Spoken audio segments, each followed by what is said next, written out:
order. I'm sorry, apparently TV's not ready.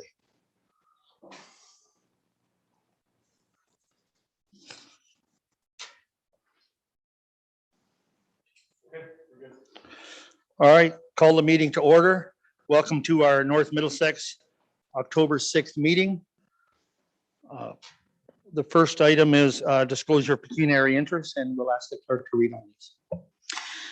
There has been 2 declaration of interest submitted. The first item is item 5.1 on the agenda, and that has been through Councillor Doreen McClinchy. And the reason being, she owns property abutting the land subject to an upcoming planning application for 225 William Street, Park Hill. So she will be departing the meeting for that hearing only. Mayor Brian Ropp has declared a declaration of interest on council item agendas 5.2, 5.3, and 5.4, with the reason being a family relation, and he will be departing for those 3 items on the agenda, and the meeting will be chaired by Deputy Mayor Cornelison. All right, next item is minutes from the previous meeting. Any business arising or errors or omissions? Seeing none from anyone, we need someone to move the minutes. Councillor McClinchy, Councillor Nickel, all in favor? Carried. So we need a motion to adjourn from the regular meeting and go to Committee of Adjustment. Councillor Hemming and Councillor Moyer, all in favor? Carried. We'll just give Councillor McClinchy a minute to get out.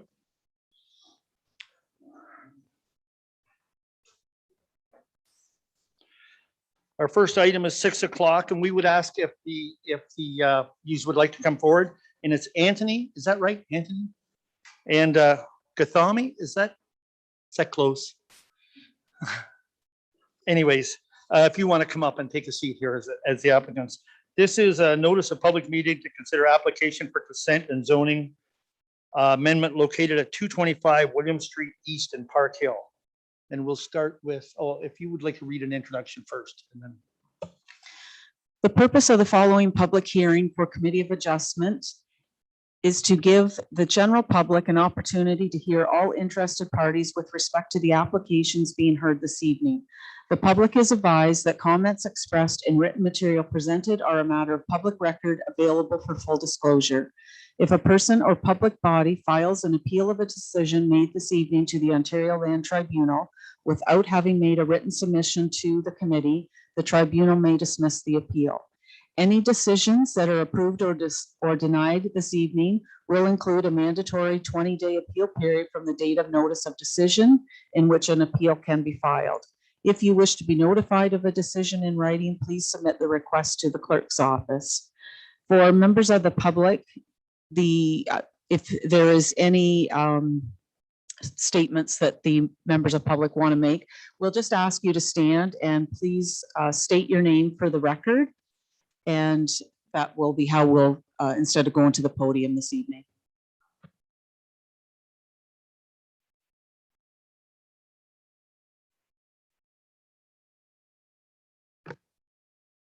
Sorry, Stephanie, if you'd like to start, please. Thank you. I'm just going to share my screen with you.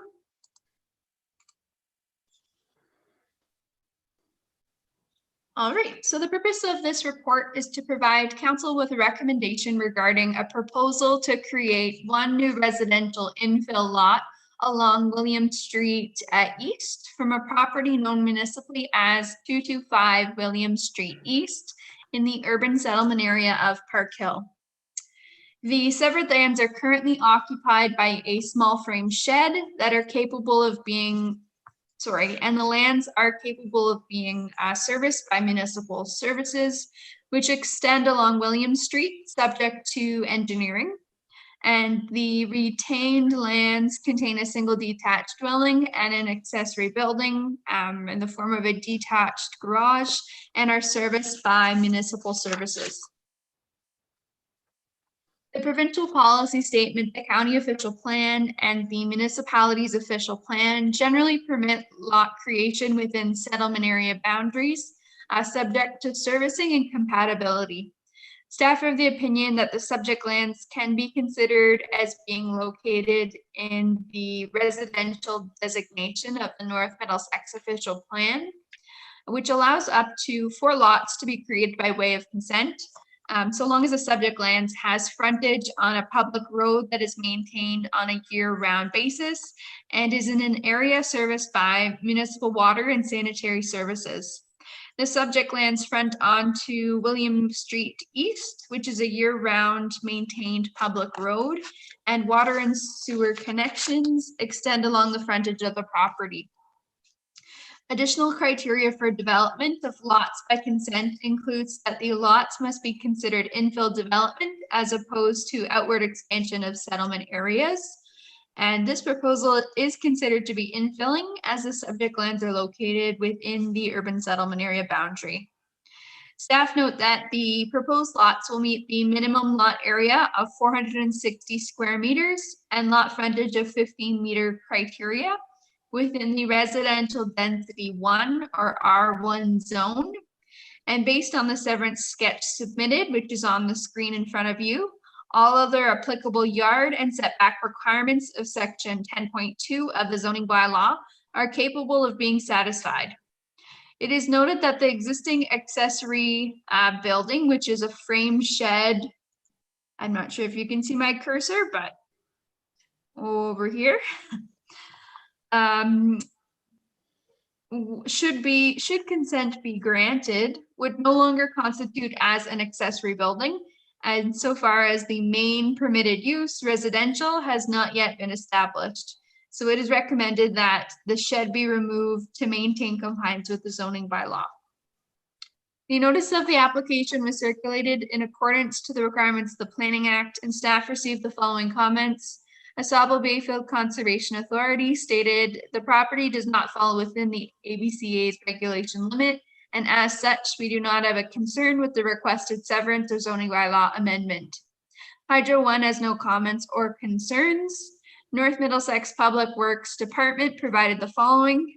It was noted that 225 William Street East is currently connected to municipal drinking water system. Any additional connection to the severed portion of the lands would be subject to all applicable dues and levies at the time of the application for a water connection. In regards to roads, access to the proposed severed lot is through the municipal road. The retained lands currently have access from the same municipal road, and a new entrance will be required to the satisfaction of the municipality. In regards to drainage, there is insufficient storm sewer outlet fronting the retained or severed properties. Stormwater controls and flows are subject to municipal staff's approval and engineering at that stage of the development. In regards to the sewer system, the severed land will have a publicly owned operated sewage system. Access to the proposed retained lots is from William Street East, subject to current municipal development charges. Additional comments provided include that the owner provide a cash in lieu of parkland dedication to the municipality, subject to the Planning Act, as well as the North Middlesex fees by law, which is a fee of $1,200 for the severed lot. Additionally, that the owner provide a lot grading and servicing drawing stamped by a professional engineer to the satisfaction of the municipality, as well as the owner to provide a design brief or a memorandum prepared by a professional engineer that will outline the capacity required for the future developed lot to the satisfaction of the municipality. And the North Middlesex Chief Building Official also requested that a lot grading plan be provided by a qualified engineer to the satisfaction of the municipality. And at the time of writing the subject report, no comments from the members of the public have been received. So it is recommended that the application be granted subject to conditions, and further that the zoning bylaw amendment application be granted as well. Thank you. Thanks, Stephanie. At this time, is there anything that you would like to add, the applicants? No? Okay, there's no written submissions. Is there anyone here from the public for this? I don't believe so, for this application. Provision committee questions. Questions from the committee? No questions? Looks like a pretty easy one, doesn't it? We have a recommendation in front of us, moved by Deputy Mayor, seconded by Councillor Nickel. In favor? Carried. Thank you. Thanks.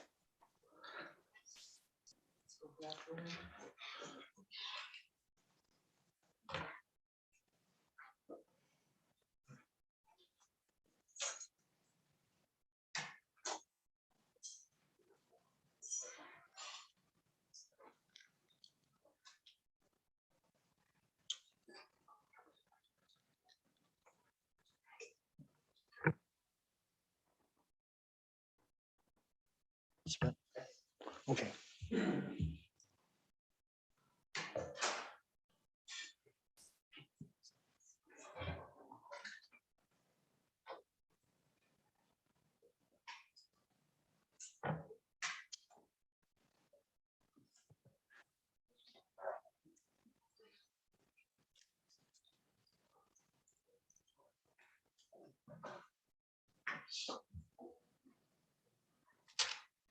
We ready?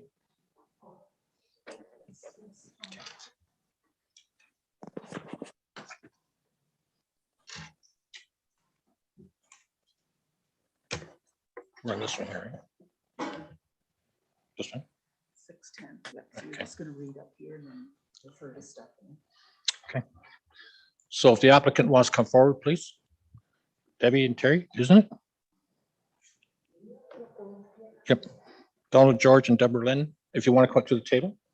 And do you have a spokesperson with them? I believe the agent, our Rosser, is going to be speaking to it as well. Okay. Thank you. Okay, so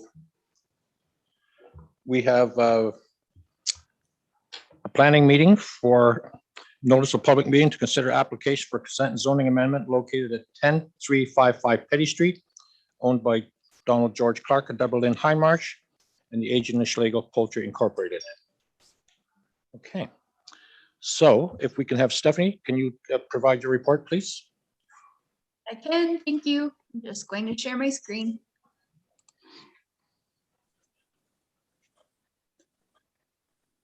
All right, so the purpose and effect of the application is to sever a parcel of land from an existing 39.45 hectare or 97.5 acre parcel as a surplus dwelling severance, known municipally as 10355 Petty Street. An application for zoning bylaw amendment was also submitted concurrently, which proposes to rezone the retained lands from the general agricultural A1 zone to the agricultural small holding AG1 zone to recognize the residential use. And additionally, the application seeks to rezone, in this case, the severed lands being the remnant farm land from the general agricultural zone to the general agricultural exception zone in order to prohibit the residential use required by the North Middlesex official plan. Additionally, consent application B10-2021 has been submitted concurrently, which proposes to sever the second existing dwelling from the subject lands, known municipally as 26277 Coldstream Road, which will be the next public meeting on the agenda. The lands proposed to be retained contains a single detached dwelling and an accessory building and are serviced by municipal water and a private septic system. The subject lands contain an existing access off of Petty Street or County Road 19, which you can see before you on the draft severance sketch provided. The lands proposed to be severed contain agricultural land and crop production, woodlands, and an accessory building. The lands are unserviced as they're used for agricultural purposes, and access to the agricultural lands will need to be verified or a new access established as a result of the severance application. The provincial policy statement, the county official plan, and the North Middlesex official plan generally permit lot creation in agricultural areas to dispose of a dwelling surplus to a farming operation as a result of farm consolidation, subject to evaluation criteria. Staff are satisfied that farm consolidation will be achieved and that the residents may be deemed surplus to the needs of the farming operation, which in this case is the Schlegel Poultry Inc. The provincial policy statement directs that lot creation may be permitted for residents surplus to a farming operation as a result of farm consolidation, provided that the new lot is limited to a minimum size needed to accommodate the use and the appropriate sewage and water services. The North Middlesex official plan indicates that the severed lands should generally be only as large as necessary to accommodate the on-site water and sanitary disposal facilities, and should generally be a maximum of 1 hectare or 2.5 acres in size. Staff note that the area for the proposed retained lands, which in this case is the residential dwelling, is 0.8 hectares or 2 acres in size, which does remain consistent with the maximum permitted size in the North Middlesex official plan of 1 hectare or 2.5 acres, as well as the minimum lot size requirement of 0.4 hectares or 1 acre of the AG1 zone. However, it is considered to be larger than necessary to accommodate the residential use and servicing.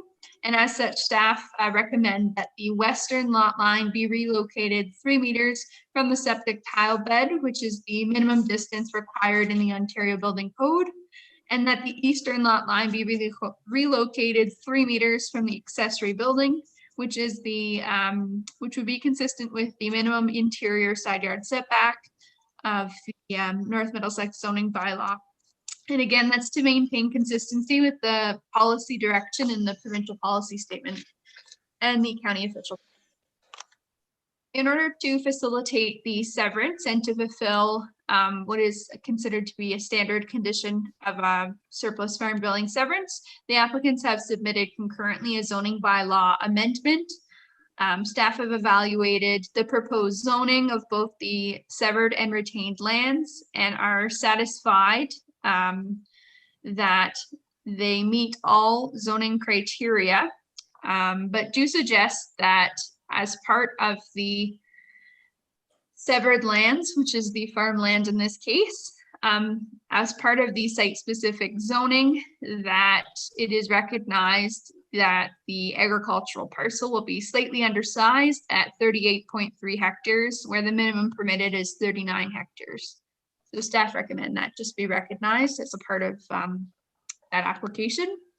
The notice of the application was circulated in accordance to the requirements of the Planning Act, and staff received the following comments. Hydro One has no comments or concerns. Sauble Bayfield Conservation Authority noted that typically ABCA cannot support a new lot being created that would fragment the hazard area.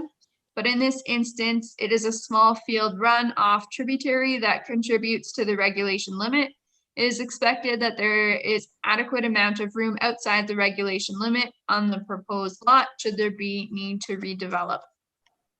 The County of Middlesex engineer noted that the owner, as a condition, has proposed that the owner dedicate lands up to 18 meters from the center line of construction of County Road 19 or Petty Street across the severed and retained parcel to the County of Middlesex for the purposes of road widening if the right-of-way is not currently to that width.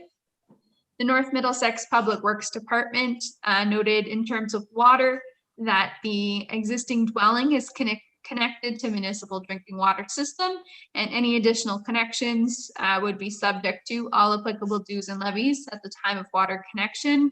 In regards to roads, it is recognized that there is an existing access off of Petty Street, and any new entrances required would be subject to a road allowance work permit application and fee, and all costs associated with the installation of a new access or entrance, again, if applicable, would be at the owner's expense. And the North Middlesex Chief Building Official noted that the applicant, as suggested conditions of the application, that the applicant confirms that the sewage system is wholly contained to the parcels being severed. In this case, it would be with the retained parcels. that the dwellings be confirmed to be habitable, and that the lots be confirmed to meet the municipality's property standards bylaw. And at the time of writing the subject report, staff did not receive any comments from the public regarding this proposal. So it is recommended that the application be granted subject to conditions, and further that the zoning bylaw amendment be approved in principle, limited to first and second reading only of the implementing bylaw, and further that the final reading is to be provided once the completion of the registered plan has been done. Thank you. Thank you, Stephanie. Any comments from the applicant? Do you have anything you'd like to add? Go ahead.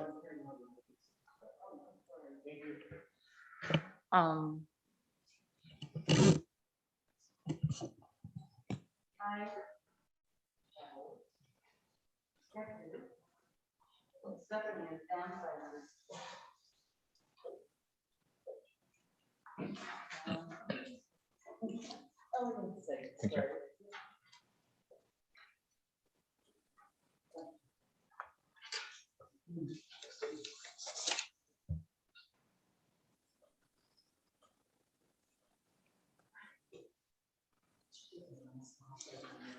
Okay, Yes. go ahead. I didn't know how close I could get to you. Oh, okay. Good evening, council. I would like to bring to your attention concerns that I have with proposed severance to 10355 Petty Street. I have copies of the original severance proposed to me by Barb Rosser. And if you would look at these surveys and compare them to Stephanie's survey, you will notice a difference in the size of the parcel of land to be retained by 10355 Petty Street.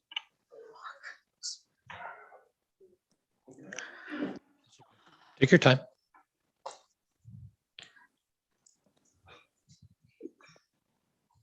The highlighted areas in yellow on the copies I gave you are the original boundaries proposed to me by Barb Rosser, which was to be 2 acres.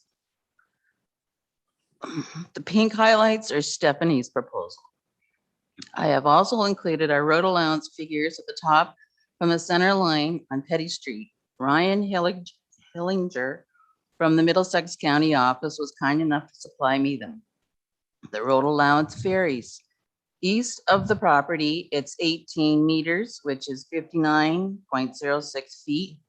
Center of the property is 10 meters, which is 32.81 feet, which we measured using Stephanie's 226-foot depth, and it doesn't include the well at the back of the property.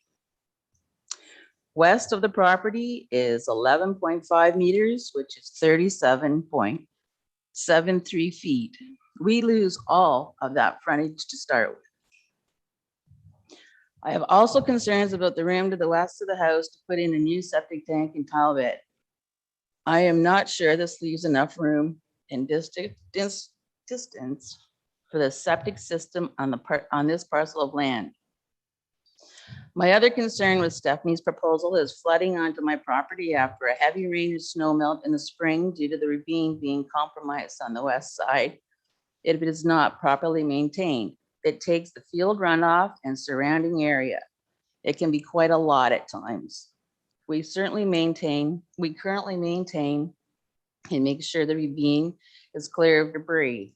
I've also attached a copy of an email I received from Barb Rosser on October 1st, 2021, pointing out 2 conditions that were recommended. Please note that on the original copy I gave you, the highlighted yellow area, there is no cultivated land as mentioned in her email in this 2-acre parcel that Barb proposed. I am totally opposed to this severance proposal by Stephanie, and I'm asking council to deny this. Thank you for your time and consideration. Thank you.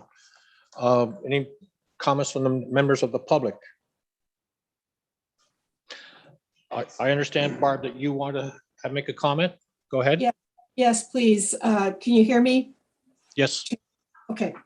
I'm the planning consultant for Schlegel Poultry, who of course is the authorized agent of the owners.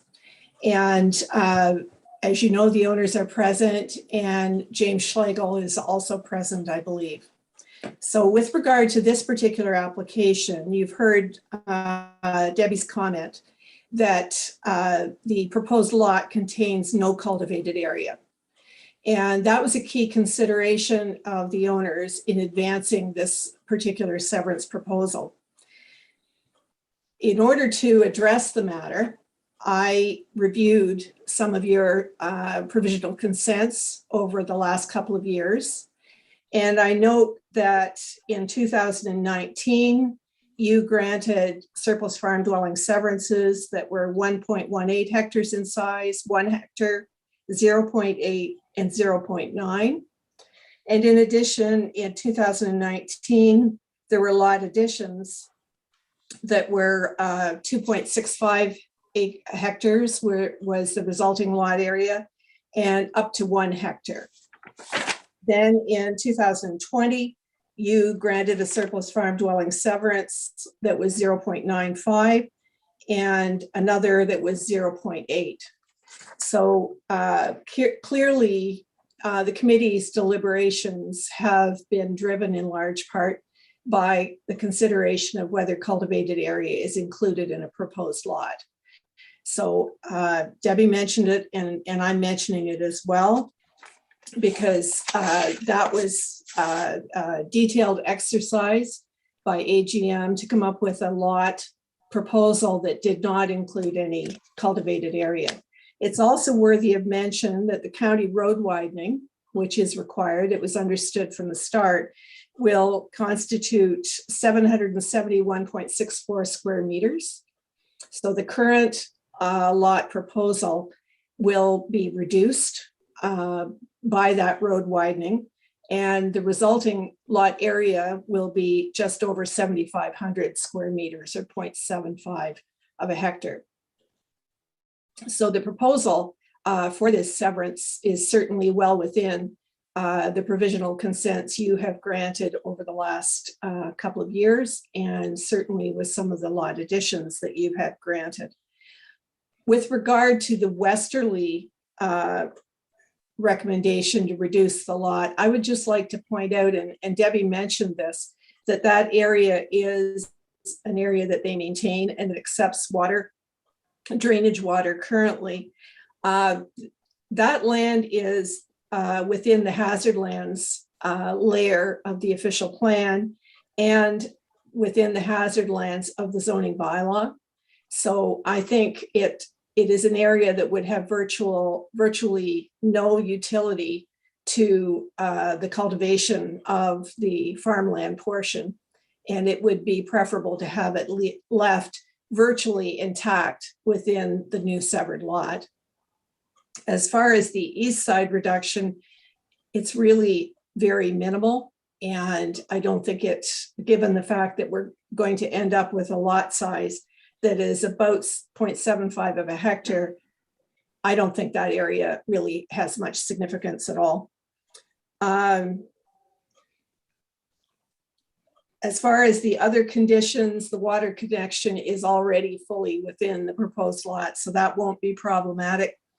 So on behalf of Schlegel Poultry, who is the agent and the owners, I'd like to suggest that, or recommend that council give consideration to granting the consent, but the conditions 5 and 6 should not be included. Because those are the ones that would result in the reduction in size of the proposed lot, and there would be virtually no increase in cultivated area as a result of the removal of those conditions. So, Your Worship, thank you. I believe one of the other owner has just a few words for the committee. Thank you, Barb. Stephanie, do you have any additional comments? Through the chair, I don't have any additional comments, no. Thank you. The applicant have anything else they'd like to add? And since there's no one from the public, council, any questions? Councillor McClinchy? Oh, public, sorry. Okay. Go ahead. State your name, please.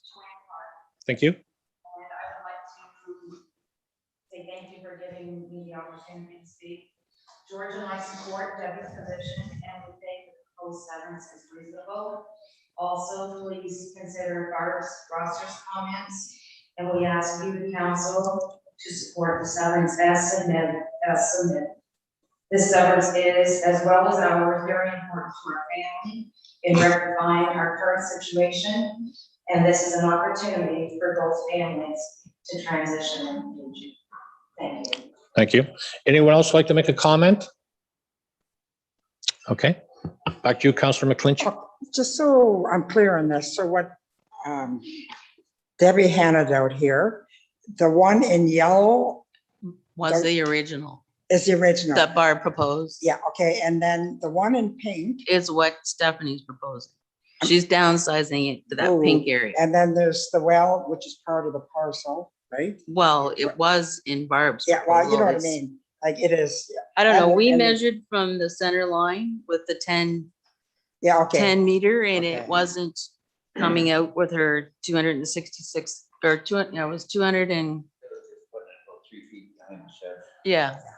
Okay, so the septic tank, is it my understanding that if this is severed, she has to put in a new septic tank? Yes. We think we will. I don't. Yes. Inspection. Is that suggesting that she has to put a septic tank in? Can't remember, I didn't hear. I didn't see that in the planner's report. You can ask the planner. Who? Stephanie, Stephanie.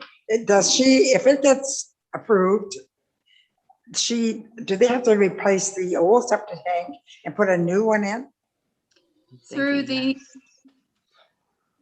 chair to the counselor, there is a condition that requires that a qualified septic installer provide a report to the chief building official to determination if there's any works that need to be completed, but it's not necessarily saying that they need to put in a new system. That'll really be determined after the report has been completed. And if she had to, if this family had to, would it be at their expense? Or the guy that's made the application? Through your worship, that would be at the owner's expense to the retained parcel. Right? In this case, it would be the two of them. If it comes back, it's a standard condition that septic is inspected upon a surplus farm dwelling. Okay, thank you. Any other questions from council? Councillor Nichols.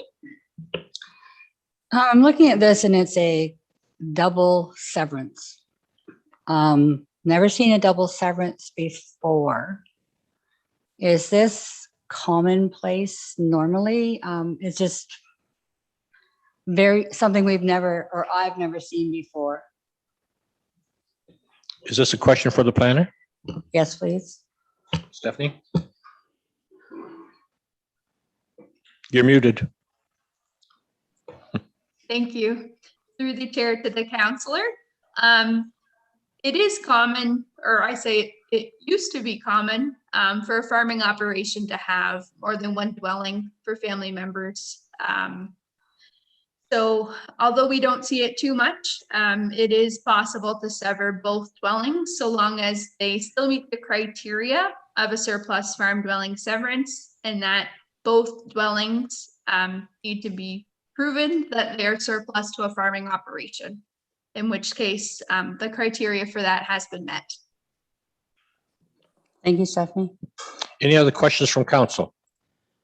Councillor Hemming. Yeah, I'd just like to say that the ravine on the right, like there would be no sense severing that, in my opinion, because it's not workable. Like, why not just leave it where it is? And because it's under the Conservation Authority, and if the Schlegel Holdings, if they're okay with what the Hindmarshes are asking, are you guys okay with that? If I may, absolutely. I mean, we are here in support of Debbie's position to have the council approve the severance as submitted with the additional lands. We think it makes sense to have all the room and grass areas that the high marshes currently enjoy be part of the severed retained parcel, so they continue to enjoy the lands, the grounds that they always enjoy. So we're in full agreement. Well, that's good to know. It's good to know that. So I really don't see any reason for it. So. Okay, thank you. Councilor Moore. Yeah, not a question either, just a comment. I visited the site last night, and I'm under the same impression that Councillor Hemming is, that the ravine really has no use to the farming operation, and even the property on the other side, there's lots of trees there, so I can't see that that really would come into play with farming either. So okay. I would also support as applicant. Okay. Any other questions from council or comments? Seeing none, Councillor Keel. Thank you, Deputy Mayor. I'd like to make a motion that this be accepted as the original application.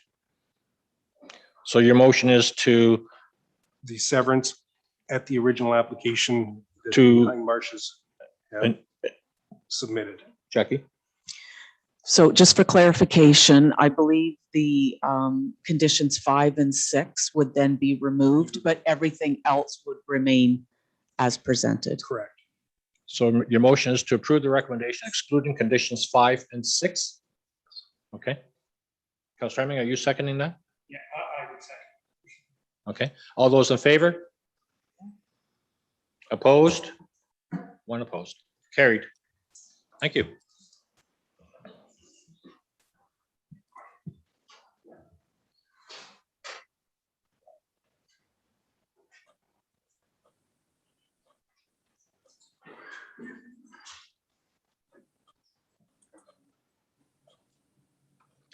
So our next, if the applicants will come forward for the Coldstream application.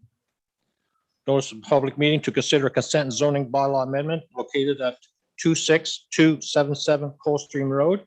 And for the benefit of those who joined us late, I would just comment that Mayor Ropp has declared a conflict and is not in council chambers for this part of the hearing. Thank you. Stephanie, your report, please. You.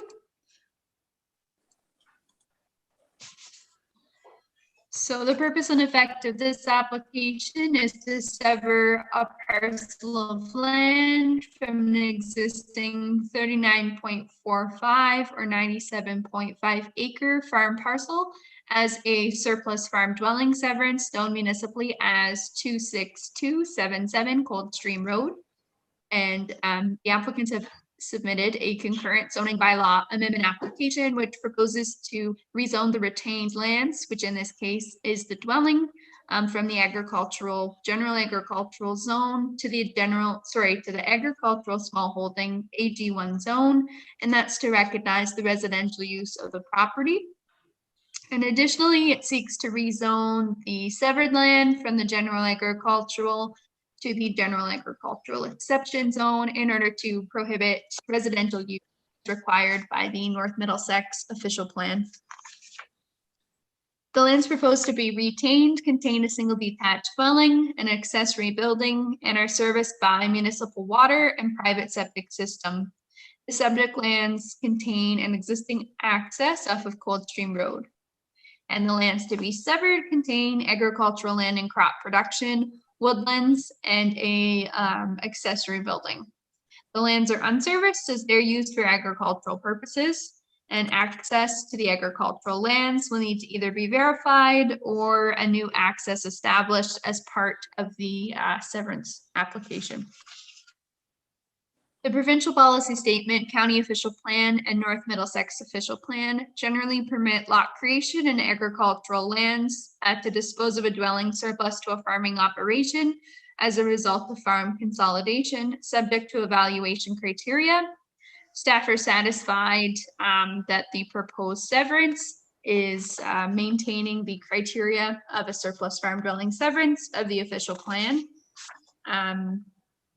And are satisfied that the The remaining criteria can either be met or addressed through conditions of the consent application.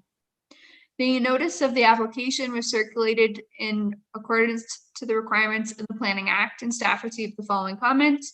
Hydro One had no comments or concerns. Asabo Bayfield Conservation Authority noted that typically ABCA cannot support a new lot being created that would fragment the hazard area. In this instance, it is understood that there is a septic system that falls within the regulation limit and is required to be located within the property line.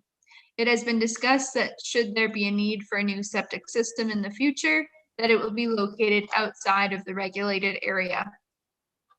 The County of Middlesex engineer noted that the owner will be required to dedicate lands of 18 meters from the center line of construction to County Road 19, or Petty Street to the County of Middlesex across the severed lands for the purposes of road widening if the right of way is not already to that width. The North Middlesex Public Works Department noted that the dwelling is currently connected to municipal water drinking system, and any new connections would be subject to new dues and levies. In regards to roads, there is currently access for the dwelling, and any new entrances required would be subject to applications and fees. And the North Middlesex Chief Building Official noted that the applicant needs to confirm that the sewage system is wholly contained on the parcels to be retained, and that the dwellings confirmed to be habitable, and that the lots be confirmed to be the municipality's property standards bylaw. And at the time of writing the subject report, no comments or concerns have been received from members of the public regarding the proposal. However, subsequent to writing the report, staff did receive one written comment, which we will address in the written submissions portion of the meeting. So it is recommended that the application be granted subject to conditions, and further that the zoning bylaw amendment be approved in principle, limited to first and second reading, and further that the final reading is to be provided upon the completion of the registered plan. Thank you. Thank you, Stephanie. Does the applicant have anything they'd like to add? Joanne. Sorry, can you turn on your mic, please? Hold on. George and I support the planner's report to the severance, and we ask the council for the support and a favorable decision. We understand the conditions and will move forward to deal with them promptly. Again, this severance is very important to our family, and we will continue to live in the house and in the community. Thank you. Thank you. We do have one written submission, I believe. Will you read it? Okay, we do have one. Stephanie, will you read the written submission? Certainly I can. So I will read it word for word. Municipality of North Middlesex. I am writing to express my reservations in regards to the proposed application for consent and zoning bylaw amendment, file number B10/2021. As a landowner within 120 meters of my property, my concern is the future possibility of additional turkey barns being permitted.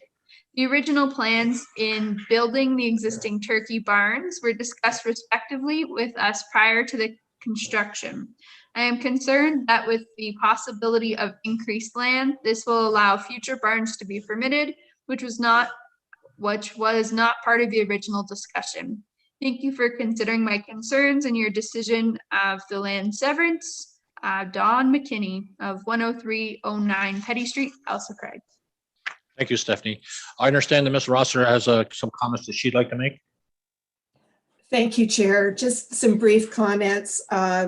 Again, this is a lot that's just marginally over the 1 hectare, and it includes no cultivated area of any kind. The shape of the proposed lot was dictated by servicing considerations, including the existing laneway, the existing septic system, hydro service, both poles and lines, and understanding the requirement through early consultation with the ABCA that the wooded area should be excluded. So those are the key determinants, and that drove the size of the severance and the configuration of the severance. But the conditions are quite reasonable, as was indicated by the owner, and they're clearly understood, and we're hoping that council will support this application. Thank you. Any comments from the public? Yes. Please stand up, state your name, please. Thank you. Just right here, like in acre percentage. Debbie Terrace was proposed at 2 acres. Correct? I didn't understand the question. Neither did I. Yes, I think, Stephanie, what was the size of the previous parcel? Through the chair to the public, I think it was 0.8 hectares or 2 acres. As Barb mentioned, that was not including the proposed road widening. And this parcel is proposed at what acreage? What's the size of this one, Stephanie? Through the chair to the public, it is 1.01 hectares or 2.5 acres in size. So that's not equal, No, correct? I believe not. So one split's getting more than the other split. I think this, wait, sorry. Yeah, so council just considering the proposal that's in front of us, and the decision will be made based on the proposal and the recommendations. Okay, thank you. Any other questions or comments from the public? Seeing none, I'll open it up to council. Any questions from council? Councilor McClinchy? I visited the site. I visited the site and they explained exactly, where the hydro runs in the existing laneway, where the septic tank is and the weeping beds. And the tree had nothing really to do with the conservation. Everything seemed to be right in place. So I can't see anything wrong with this application. Okay, thank you. Any other comments from council or any questions? Seeing none, there is a recommendation. Councilor Keel? As it stands? Do we have a seconder? Councilor Moyer, all in favor? All opposed? Carried.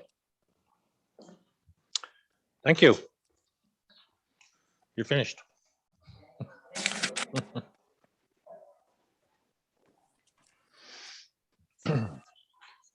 So next portion of the meeting, and just to point out that Mayor Robb continues to have a conflict and is not in council chambers.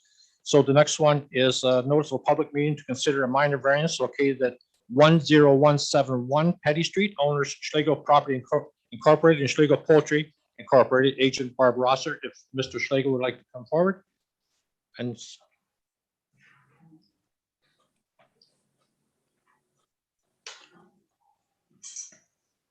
thank you. Stephanie, your report, please. Thank you. The purpose and effect of this application is to seek relief from the North Middlesex zoning bylaw in order to permit the construction of a 1,338 square meter, or about 14,400 square foot turkey barn on an agricultural parcel of land with an existing turkey operation. And in this particular case, it is referred to brooder barn number 3 on the screen in front of you. The proposed turkey barn is intended to house an additional 13,000 poults per flock, with manure storage located covered outdoors. And more specifically, the applicant is seeking relief from section 6.26(2) of the zoning bylaw, which states that new or expanding livestock facilities in the general agricultural zone shall comply with minimum distance separation formula. And in addition, relief from section 7.3.1(e) of the zoning bylaw, which establishes a minimum interior side yard setback of 15 meters, is being requested for a 13-meter setback, which again is highlighted for barn number 3 on the screen in front of you. The subject lands currently comprise of an area of about 40 hectares or 99 acres and contain a single detached dwelling, an office and drive shed, and 5 existing turkey barns associated with an intensive livestock operation. The agent has advised that in addition to the proposed barn, subject to the variance, 3 turkey barns have received building permits. I believe 2 grower barns, 1 brooder barn, and another 2 grower barns are being planned for future growth. So the plan in front of you is the total plan, the growth plan for the existing property. However, the subject barn is just barn number 3. The MDS guidelines require setbacks to be calculated between newer expanding livestock facilities and single detached residential dwellings situated on neighboring lots in order to minimize the new or increased number of nutrient units produced by the livestock on surrounding lands. It is important to note in this case that the MDS setback requirement is being met between the barn and other sensitive uses. However, MDS guidelines also require a minimum setback between the livestock buildings and structures and road allowances to the nearest side or rear lot line. So in this case, the MDS variance in particular is in regards to a requirement for a 30-meter internal side yard setback, when the applicant has proposed a 13-meter setback. For several reasons, which I will try to summarize, and I'm certain Barb or Mr. Schlegel can jump in and clarify if I have not summarized it correctly. So the applicant has advised that they wish to place the poultry barn in this location for a number of reasons related to operational efficiencies, security, and safety. And the applicant has advised that the proposed barn location would provide for more efficient delivery of feed and movement of birds to the grower barns. And safety and security are also cited as reasons for keeping the new barn grouped and in close proximity to the existing brooder barn, where quick maintenance and handling of stock is considered necessary and desirable. Staff note that alternative locations for the new barn on the subject property were discussed with the agent, and specifically to the rear and the east of the existing brooder barns. And although this alternative location would be capable of meeting the MDS 2 setback, it would result in unnecessary encroachment into the cultivated field, encroach upon the established woodlot, and interfere with storm drainage plans. In addition, it would place the new brooder barn in the ventilation shadow of grower barn number 5, leading to issues with bird health and disease prevention. Staff have evaluated the application against the 4 tests of a minor variance and are of the opinion that it is considered to be minor in nature, it is considered to be desirable for the use of the land, and it does meet the intent of the official plan and the zoning bylaw. Notice of the application was circulated in accordance to the requirements of the Planning Act, and staff received the following comments. The Ausable Bayfield Conservation Authority notes that the proposed location of the new barns does not encroach into the natural heritage feature. It is the assumption that no trees will be removed based on the information provided, and as such, ABCA does not oppose to the approval of the requested minor variance. The North Middlesex Public Works Department has no further comments from water or wastewater perspectives. The North Middlesex Chief Building Official has no objections, and at the time of writing the subject report, no comments were received from members of the public.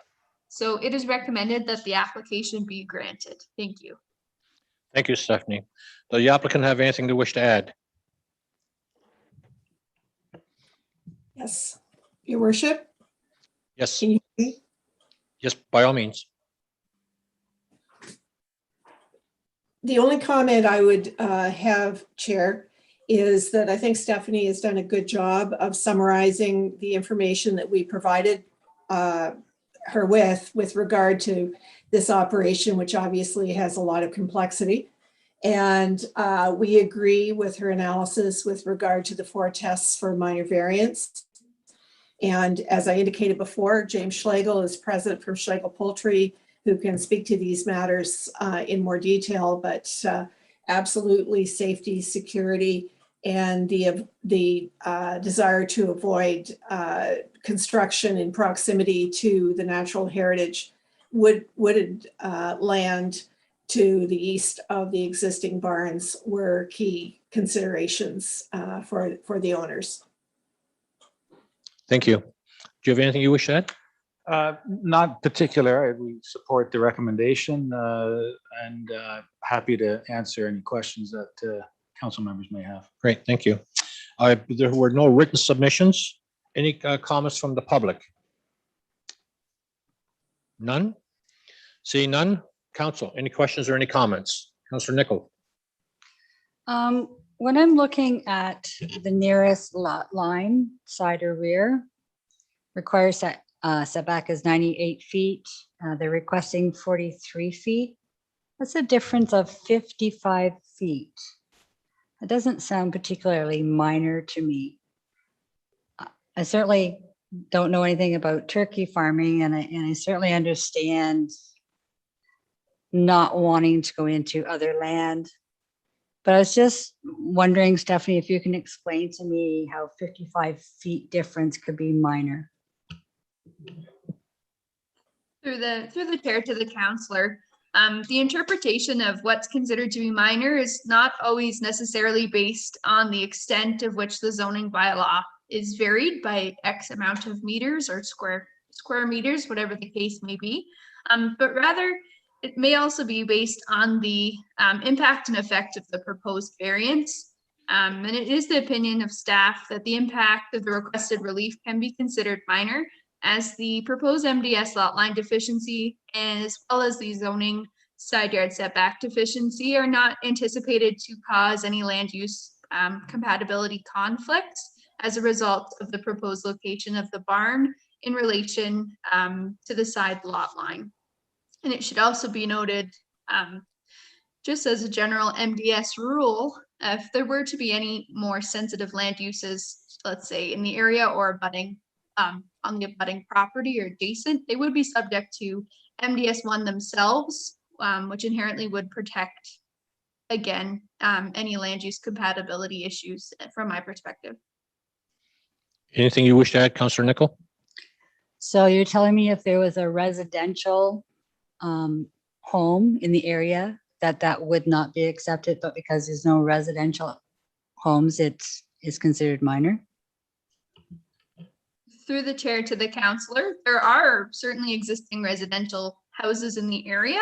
I think the required setback that MDS calculation required was, oh no, my PDF is frozen.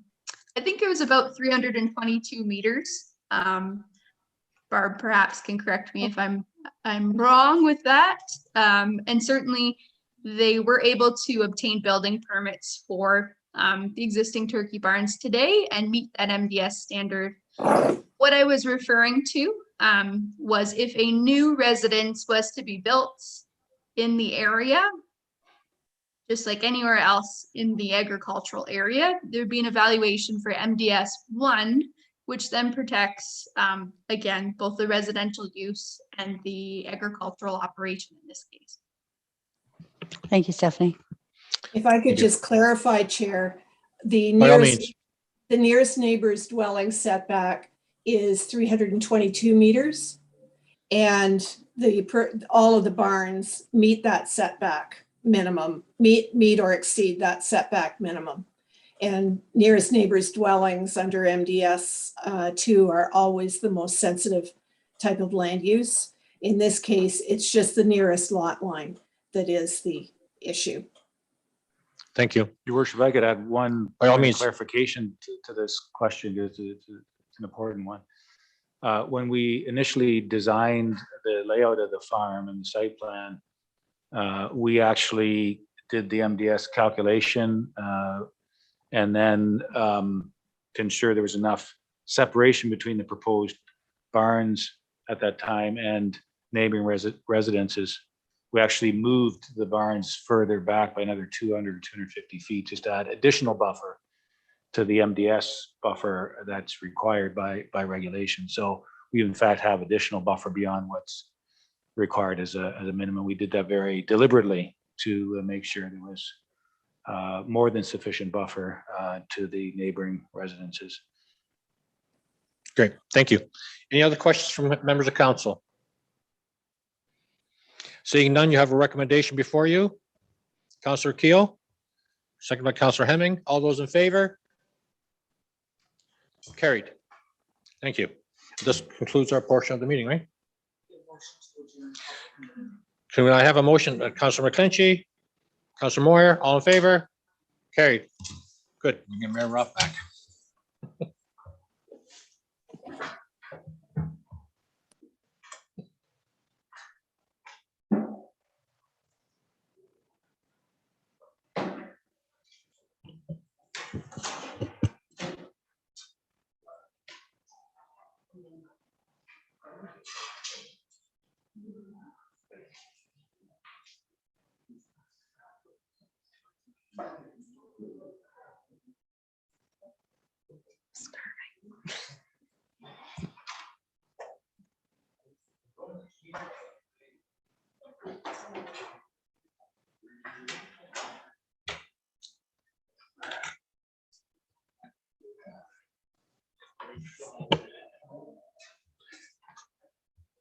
Have you gone into regular meeting? Okay. All right, so public meeting, the first item is drainage. At 6:30 is the meeting to consider the Hill Cunningham drain. And who's going to start? Joanne? I am. Mayor and members of council, the report in front of you is a meeting to consider the engineer's report for the Hill Cunningham Municipal Drain. And the recommendation states that council receives and accepts the report for the Hill Cunningham Municipal Drain 2021, dated September 2nd, 2021. It's prepared by Dietrich Engineering Limited. That council gives 2 readings for a provisional bylaw as per section 45.1 of the Drainage Act, RSO 1990, on the municipal drain mentioned above. And that the first sitting of the quarter revision on behalf of the Hill Cunningham Municipal Drain 2021 be scheduled to be held on November 3rd, 2021 at 5:45 p.m.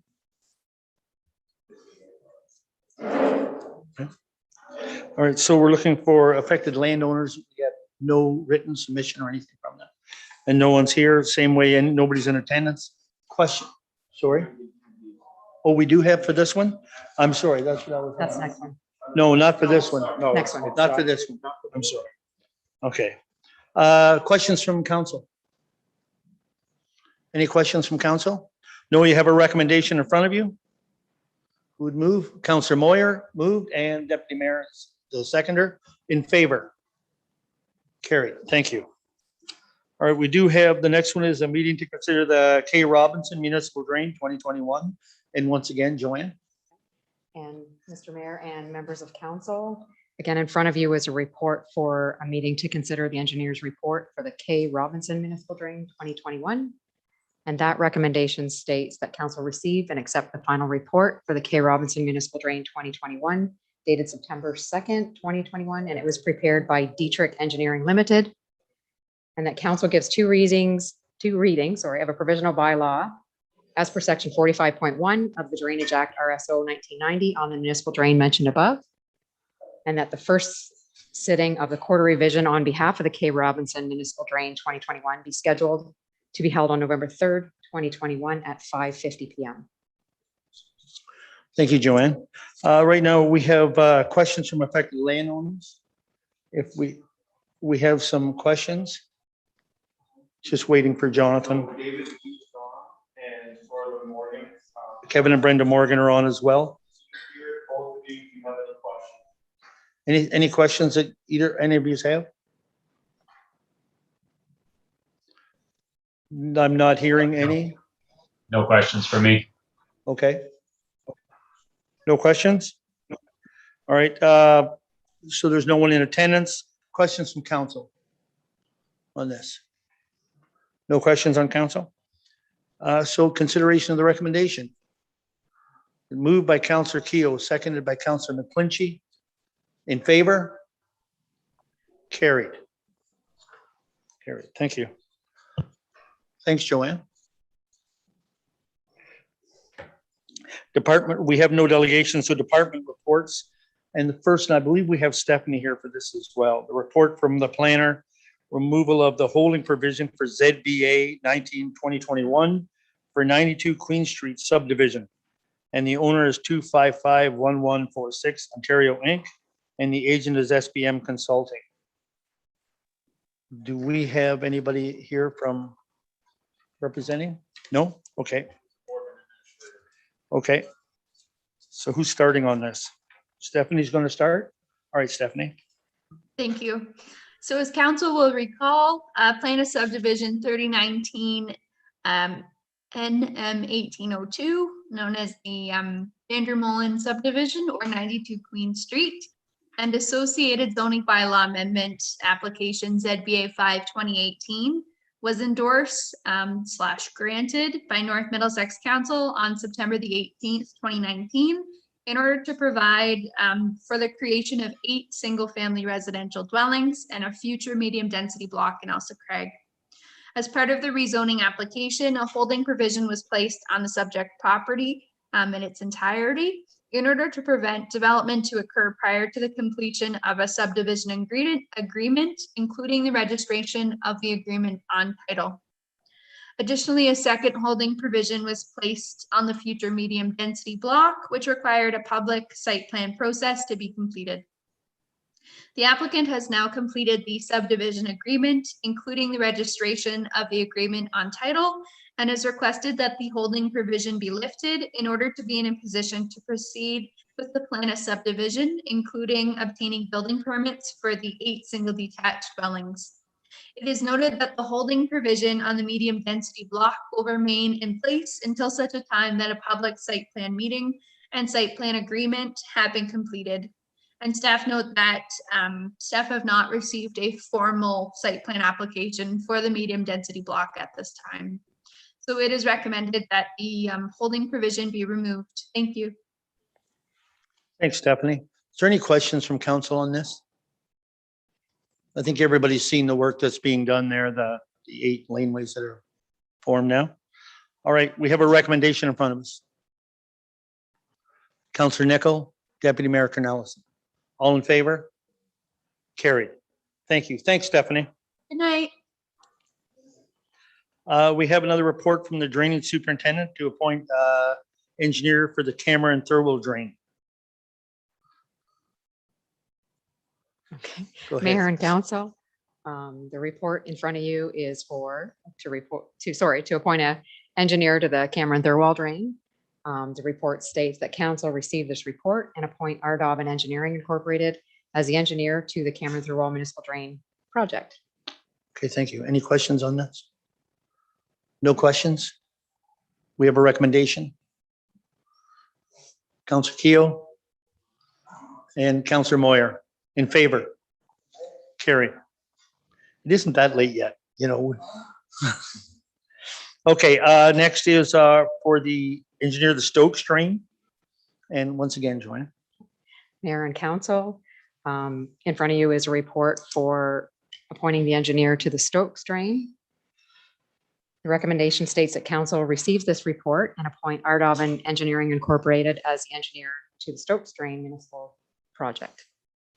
Okay, any questions from council? No questions? Looking for a recommendation. Councillor McClinchy, Councillor Hemming, all in favor? Carried. Thank you. That's it for you, isn't it? Thanks. Report from the CAO on the application through the CIP for action.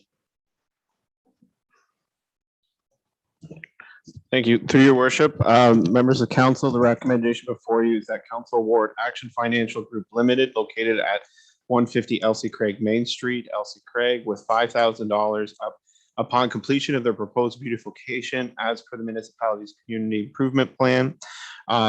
Generally, through consultation with the applicant, they do meet the intent of our new CIP program. 2 things I'll note before I open it up to the table.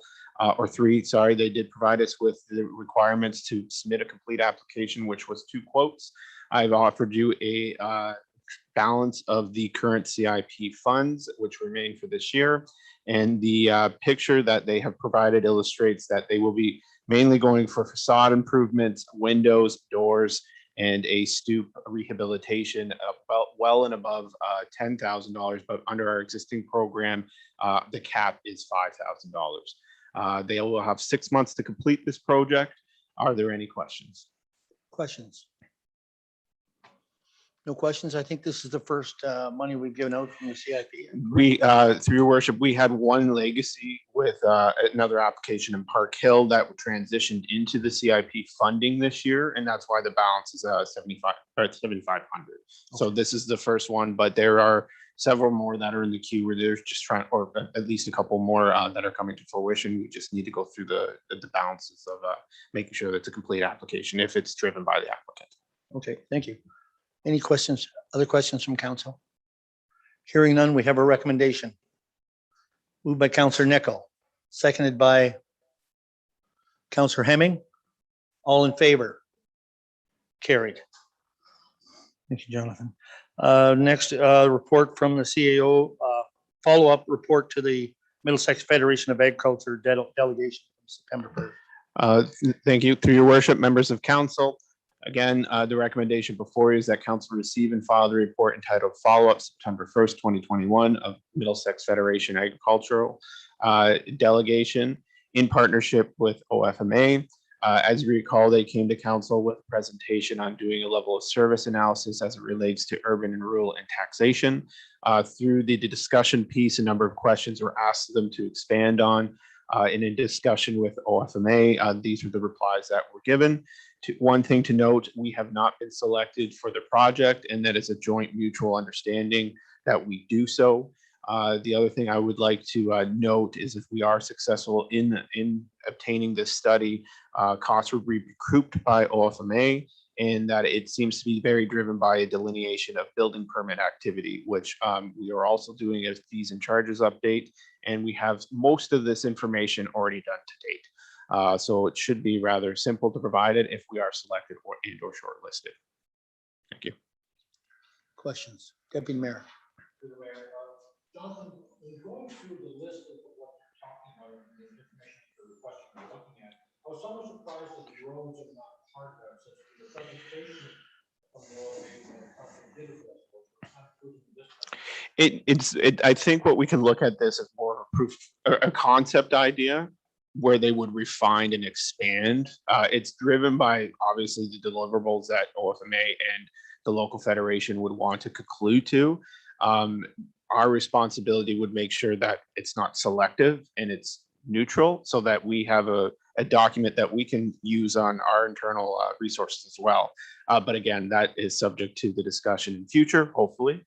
But yes, I have read a preliminary report that they provided to us or provided to staff, and it focused mainly on fire, police, and education. So they might be selecting as they go around and applying these applications, but I did note that they did not provide roads. But when I was speaking to Ben, it's more that could be something entertained in future. But right now, this is just a proof of what they would kind of need if we were selected. Yeah, infrastructure isn't hardly in their proposal. Infrastructure as a whole is not really in there very general. It's for their purposes, you know, and I can't take that away from them. But, you know, what we can do is at least have a dialogue that maybe we contribute a monetary amount to open up the conversation in a broader sense locally to us. Are there any other questions? Other questions? So you have a recommendation in front of you. Moved by the deputy mayor. Seconder, Councillor Moyer, in favor. Carried. Thank you. Passing of accounts.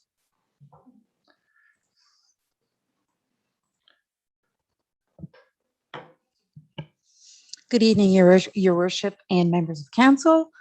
The recommendation that stands before you is looking for approval for the municipality expenses for the period of September 10th to the 30th, 2021 in the amount of $2,709,406.18. Questions from council? Deputy Mayor. I believe my question may be for Jonathan, I'm not sure, but it's so the Brosco excavating servicing for 3 lots in the amount of $20,340. Do development charges cover that cost, or does it fall within that realm?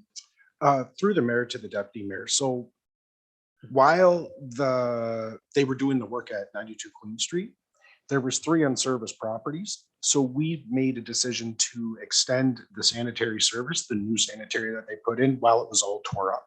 So in regards to the development charges that the developer would pay, they would not be borne under this. This would have been a municipal cost, existing municipal clients, and we just took advantage of the work while it was being done. Okay, thank you. Okay. Any other questions? Counselor Nickel? Yeah, I see we paid $208 for a driver's medical for one of our volunteer firefighters. I understood that we paid that when they were getting their license. Do we continue to pay that after they have their license? So they have to have a medical every, I don't know, is it 2 to 5 years? Do we continue to pay that for our volunteers once they have their license? Do we have an answer to that, or are we going to have to? Through your worship, I can circle back, but I believe we do. The regulation has changed, especially in AZ classifications, that a medical is required. So organizationally, we do pay for that medical. But if I'm incorrect, I will follow up tomorrow. Right. Counselor Moyer. On check 003834 for Cedar signs, for some radar signs and brackets for $4,500, $4,529. Through the mayor to Councilor Moore, there was a backlog of brackets, pieces and stuff like that that was brought to my attention, I want to say late last week. And it was just a back order just so that they have pieces and parts as they need them. So they're just putting them in stock. Most are going to be used, but there is some stock backlog. That's what that bill was for. Signs in general, brackets, pieces, all that kind of stuff, not just the signs. Okay. Other questions? It's just a comment I would make when we show the amount that we pay to the educational portion and the county portion. I always find it interesting how many residents don't realize that the taxes that we collect don't all stay in North Middlesex. The amount that goes out, and I always find that interesting when I see that going, and I hope people notice that. Any other questions from council? Seeing none, we need a motion for our accounts. Councillor McClinchy, Councillor Hemming, all in favor? Carried. Thanks, Estelle. Okay, committee reports. Lake Huron. ABCA. Yeah, just a quick comment, Mayor Ropp, if I may. As you recall, in our last meeting, there was a reference to budgetary requirements moving forward with the changes in the mandated services. So I did speak to the general manager of Salvo Bayfield, Brian Horner. I asked him what the impact it would have on municipalities. He said it would not have any impact for 2022, but it may in 2023. When I asked what kind of services, he said unique program services like education, those type of services would be impacted, but it would not impact on the other service, hardcore services that they provide. Okay. Any questions for Deputy Mayor? No? Blue Water, anything you want to add to that? Okay. EDAC, nothing there. Local school advisory? Okay. Well, yeah, just because it's related to the LSAC thing, we had the task force meeting yesterday, and we had some financials, which I found very, very interesting. But in addition to that, there was discussion on community consultations. And so Arlene, who's the chair of that committee, of the task force committee as well, is looking to hold community consultations in our community in November 15th, 18th, or 25th for community input in terms of rural school education and the type of how the importance of our schools to our community and blah, blah, blah, to save our schools, if you will. So I think it's really important that we encourage as many people as possible to attend this meeting, as also members of council. I did share with Mayor Ropp and the clerk that on Thursday, November 18th, I'm not available because I'm at the housing board meeting that day until I'm not sure when. So if you guys have a date or the facility is available, I can let Arlene know to contact Brandon to book a location. That information in an email. I can. Okay. Okay. You're going to forward that information? I will. Thank you. Anything else on the local school? That is good to know. When we know the date of that, we want to make sure we advertise that here through the municipality. Yes, and there's also going to be community consultations in Southwest Middlesex and Temp Center as well. Okay, good. Great, thank you. Policies Committee, nothing. Fire Committee, Councillor Keel. The draft minutes just were published today. They have to be passed before I can release anything out of there. And then, of course, the demolition of the fire hall, which is quite visual. So, anyhow. Okay, anything for the Fire Committee? No. Aqua, nothing on the advisory board. So correspondence. The first one is a letter from Jason Lagerworth and Anita Grace Lagerworth, concerned with the present road quality of the William Union Street in Park Hill. Okay, so after, if I can, I drove in there on Tuesday. I drove down that road, and the one thing right now is if it can be cleaned up. You know, if we can get that road cleaned up some, I think that's the, I know they have construction vehicles and stuff along the side, but while construction's on, I think they're looking at about another month from what I hear from them of construction, and then it'll be pretty well done. And then maybe some work can be done on that road in the near term when they're done with the construction to fix the shoulder on that. Jonathan. Through your worship, we can certainly address some of the dust, but like you said, they're very close to finalizing there. And we can discuss with the developer who is mobilized in the area to get that done. The tricky part here with road classifications, road counts on Union and Station Street in that general vicinity is levels of service and warranting and local improvements for the area. And that could be considered to budget. Additionally, as you recall through the development report that I submitted to council a few months back, or a couple months back, my apologies, there is a proposed development to the north where we will see local improvements if that development moves ahead, because they will have to connect. But that's subject to future, and that would be many years from now. And I would think that in terms of the cost benefit analysis, if a developer was willing to do it on our behalf, that would be the preferred option. So I would suggest that we receive and file this and that we table it for discussion piece through budget or through the development. Okay, but there's some short-term wins that we can have here with Certainly. when they're done, they're fixing the shoulders, that type. Okay. All right, any other comments on that from council? Seeing none. The other item is the Middlesex London Board of Health. Board of Health meeting from September 16th. Any comment? Receive and file. Other and urgent business, other business. Through your worship, I actually have two discussion pieces, and I will focus first on the fire hall in Park Hill. As the chair for the fire committee, Councillor John Keel mentioned, the demolition is pretty much done now. A big open lot now, which is great. Blank canvas as it would be for the next phase of the project. The tender document is published with 10 shortlisted general contractors being selected in partnership with Valley and municipal staff. We have 8 plan takers through BidGo, and we've had about, out of that, we've had 2 contractors reach out to us and kindly request and suggest that our timeline is too aggressive. Frankly, this project is pressing and it needs to maintain to be aggressive. We may see costing related to that as we move forward, but I think it's important that we try to at least meet our obligations through EMS in our own needs of displacing the volunteer firefighters in Park Hill.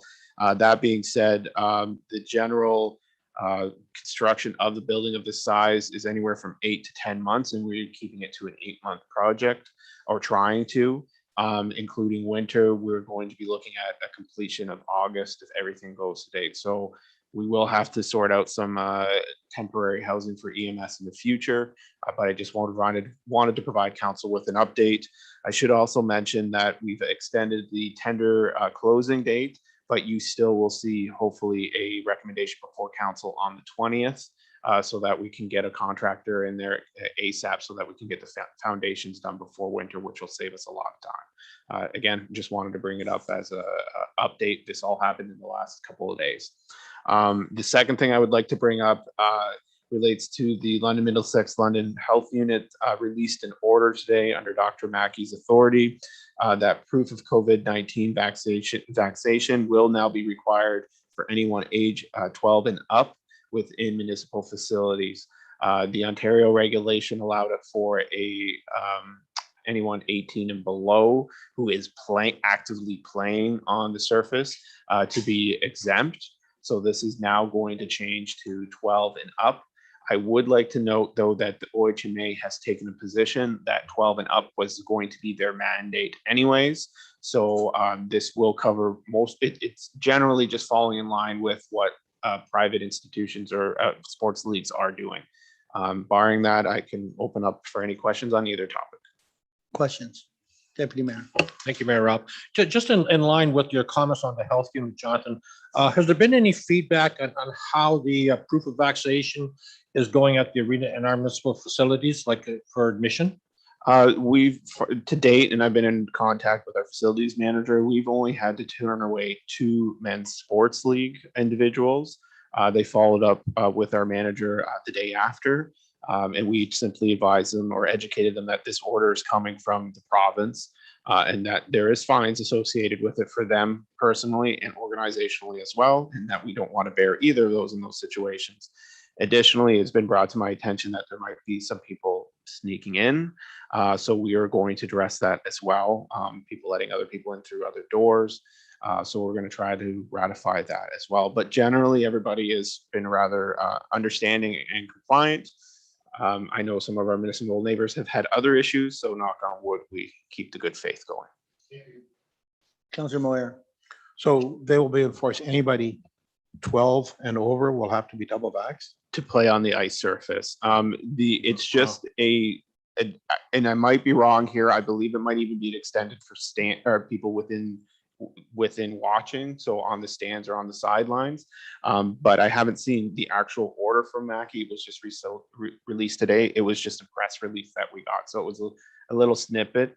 I would imagine it would go all the way to the stands as well, because the health unit has taken a pretty strong approach on age masking, where they don't really get into the gray that the province has opened up with their regulations.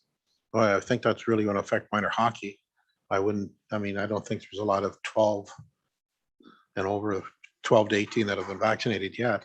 I should also mention the grace period is to October 31st under the health unit. I had those same reservations in terms of how long is this grace period going to last? Is it, like I said, OHMA has kind of gone ahead and saw the curve coming, so they're waiting. They had put something in place to allow this or in their organization, but there's outliners to it. But yeah, there is going to be some trickle down effect, or some people aren't going to be able to have enough players for teams. Yeah. Any other questions on that? No other questions? Other business? Councillor Nickel and then Councillor Moore. I've had a few phone calls and an email which I forwarded to all council about the speeding through Else Craig again on Petty and Queen. I was wondering if there is anything at all that we can do to slow the traffic down. When they start construction in that area, we're going to have a lot of trouble. We've had someone's pet dog killed and someone's pet cat killed in the last 2 weeks. And people that live on that street are getting very frustrated and very angry. So I was just wondering if we go to the OPP, or, we can put the sign back in. It seemed to help a bit. A look at the speed limits, if we have to lower them again, or if we can even lower them again. I was just wondering if there's any feelings about anything that we could probably do to fix this problem. Just for, is it Queen Street south or north? Both. Oh, which one is that? But yeah, so it's Petty's Queen. Oh, okay, south, right? Go ahead, Jonathan. Through your worship, and John, chime up here if you feel so. So obviously the Petty Street or Queen Street South is a county road. I can share with you, although it's in the preliminary stages of the proposed plan of subdivision, but a traffic impact study was requested by the county engineer in a preliminary discussion with the applicant. And usually traffic impact studies delineate improvements to local streets that may or may not be implemented, but that is discretion of the county engineer. But at least we're going to have a study to that effect, because we will be incorporating a lot of cars as per the new proposed subdivision. And I would almost guarantee you that something is going to happen that way. I just don't know what that is right now. In terms of Queen Street North, it has a reduced speed. It was a former county road. That road is more of a classified as a secondary collector that doesn't have speed buttons. Secondary collectors typically don't have speed reductions. But we can certainly look into improvements as we open up the water main, as that it's going to be coming down, curb and gutter. But unfortunately, with the setbacks with the dwelling units, which is a consideration on classification of road, it's a secondary collector through and through. Really, the only thing that we're left with is reduction in speed. And under the road authority, we do have that ability. But that's all I can really share right now. John, do you have anything to add? So I have a couple of comments to that. One, Queen Street North has been reduced to 60. So that's an enforcement issue there. That is an enforcement issue. That has been reduced. And if we had some enforcement there, that would, it's amazing how a couple of fines and a bit of enforcement, how much that would do for us. The other thing, as Jonathan pointed out, to streetlights would on Queen Street coming in with new subdivision there.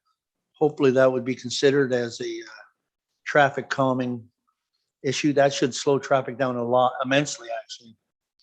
The other one was, and I didn't even notice, I never thought about it because I traveled every day, but it goes right from 80 to 50 in Elsa Craig on the south end. It should be dropped down to 70 before it's dropped down to 50, right? Like there's no, it goes 80 and 50 and people start to slow down when they see the 50 sign. So we can talk, that's county. We have to talk to the engineer, but I think if we could get that reduced coming into town earlier, instead of going, and I don't mean 50, but 70 or whatever, to slow that down. That would be a couple of things we can do. And the sign, possibly, it's time to bring it onto Queen Street South and see if it can, because it does help for a while. We can certainly mobilize that sign. Again, that's not an issue. That's part of us getting the engagement from the residents, is knowing where these pockets are of concern. So it's been sitting at Nairn, go on approach to Nairn for quite a while. So I think it could. Yeah, I think that we could probably get that done by week's end. Which is good. It was in there when it was, because with school starting up again. Absolutely. It was a good reminder. Yeah. But I do think that, I mean, the public is now getting very concerned again, and I think slowing them down from 50 to 80 is silly. You need to slow down before that. Yeah, and it could, but enforcement on that road would make a huge difference. I have heard them talking, it's like picking off flies when they come in there on Queen Street. I'm sure it would be. Yeah. The other question I would have on a second sign, is there an update on a second sign? I know we've had changes up, but we talked about a second sign.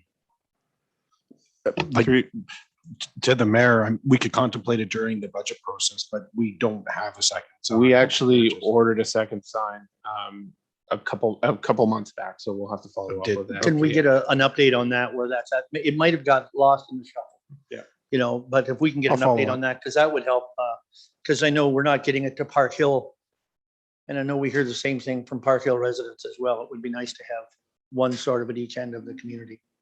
So anything else on that from any counselor?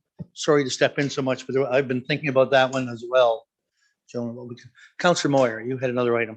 Yes, just had some concerns on, had some water leaks reported last weekend. Just a timely fashion that we're able to get at those leaks. I know we've been trying to do them, I think, on Tuesdays. And this was a fairly major one that got into the farmer's field, did some pooling.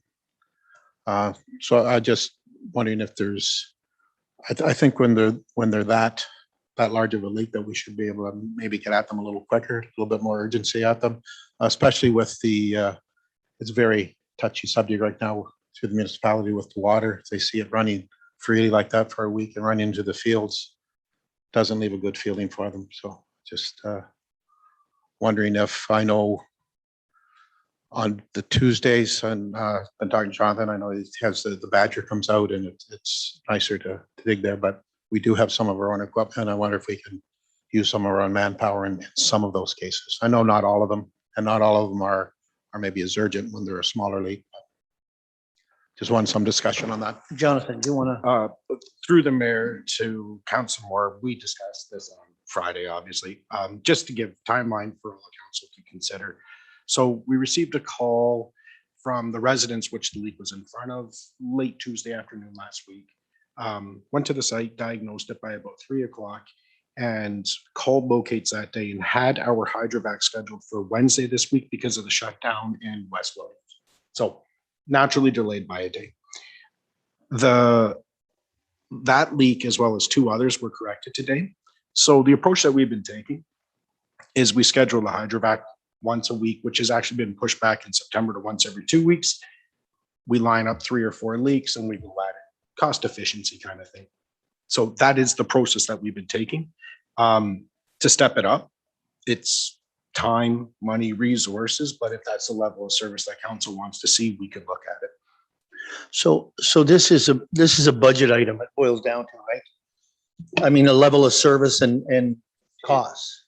It is, through your worship, it is a level of service discussion through the budget, in determining the criticality.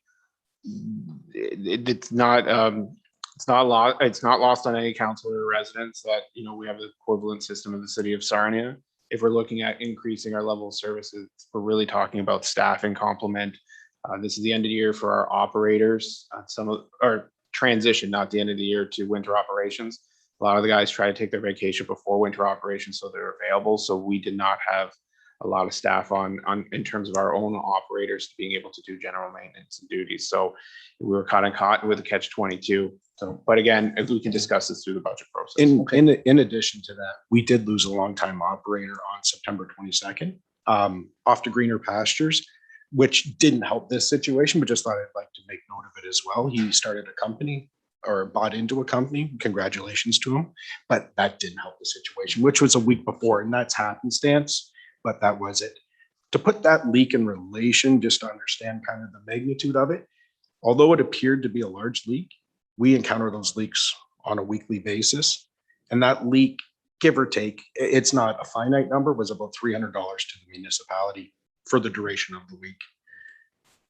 Figure it's about a liter a second leak, which we encounter quite regularly. And we do a quick balancing to change all the operations, bring in like possibly external contractors, hydrovac, so on and so forth, to go after a $300 leak, or we could go after 3 and then fill a full day. And that was a quick judgment that was made in the background. Obviously not to the residents' liking, and understandable, it is bean season. We did understand all that. We did go and try to block the culvert off so further water wouldn't run once we were aware on Friday. I guess it was still trickling through, and there was already some water there. Obviously it rained on the weekend. But yeah, we can talk about this through the budget. Councilor Moyer, you want to follow up? Yeah, I guess just looking at it from the residents' side, it was going into his bean field, and that's his livelihood. That's where he gets his money from. That's like saying, you're working 8-hour day, I'm going to pay you for 4 hours today. You know, he wouldn't be able to get at that field. So it is, you know, and it's not like it's running in down Main Street here, running into the sewer. It is going into his field, and it's affecting his livelihood a bit. So that's all. Okay, but to your point, it's a tough subject right now with water and seeing water leaking. We had a couple in Elsa Craig, as you know, and it took to get locates and stuff. It took a few extra days, and of course, it doesn't make anyone happy. It doesn't make us happy either. But so that is maybe a conversation though to have. Talking about that is, you know, what can we do? Level of service. What could we do more? And what's the impact or the cost of it? Right. I think that just leads to that conversation. Right. I think holistically. Yeah. Thanks, Jonathan. Thanks for staying. Yeah. Yeah. Yeah. No, thanks for staying, Jonathan. Is there any other questions for Jonathan when he's here? No. Thank you. Any other business? Anybody got any other business to bring up? No, no other business? All right. You don't have any more, Jonathan? All right, let's move on. Deferred items. Jonathan, you want to speak to that, the first one there, and that's on the cannabis operations? Through your worship, this one's a hard one, organizationally in terms of how to apply a regulation that uniformly would affect medical production and site plan control. But I have drafted a bylaw that will be considered in future by this council that will put everything under related to cannabis and large scale production. I would like to say this doesn't contravene local individuals and their floor plans. This is for large scale, that they will be triggered into site plan control so that we have some ability to see some oversight. Currently, I have it with county planning to make sure that it does conform with our official plan, zoning, and the provincial policy statement. So hopefully that'll be presented to you by year's end. Okay, any questions on that? No? The other deferred items are in front of you as well. Communications, including county council. I have nothing on county council, Mayor Rupp. I don't know if you do. It was very small. Very agenda. small. It was a Zoom. Well, it seems county is going to one hybrid meeting at London a month and then one Zoom meeting. This was very late agenda. Yes. I haven't heard the answer to that yet. Actually, Mayor Rupp, Have you got it? It's on the agenda. The report will be coming on Tuesday. Okay. Okay, so yeah, you can get it off the agenda as well. But I would add, Councilor McClinchy, that North Middlesex were represented very well by members of council, which we paid our own way, by the way. And it was like I said, we represent North Middlesex with pride. Just so you know, I wasn't with that group, but I could see them a mile away. I said, I believe that's my counselors right over there. But it was a good representation. It was a good day. It was a good day. Yes. And I think they did very well, but I haven't heard the number yet. And that money's going to the Lucan Legion. Yeah, we had a winner here. That's right. And I'm sure it was that straw hat you were wearing that did it for you. Okay. Reading of the bylaws. All the bylaws have been listed on the agenda. We're looking for first and second reading on all bylaws. Councillor Moyer and Councillor Keogh, all in favor? Carried. And third and final is for bylaw 80, 82, and 83 only. Councillor Nickel Twitch, so Councillor Nickel and Councillor Hemming. All in favor? Carried. Thank you. No closed meeting. Adjournment moved by Councillor McClinchy. I hope they have that on YouTube, how you look there. And seconded by Councillor Keogh. All in favor? Carried. Thank you, everyone.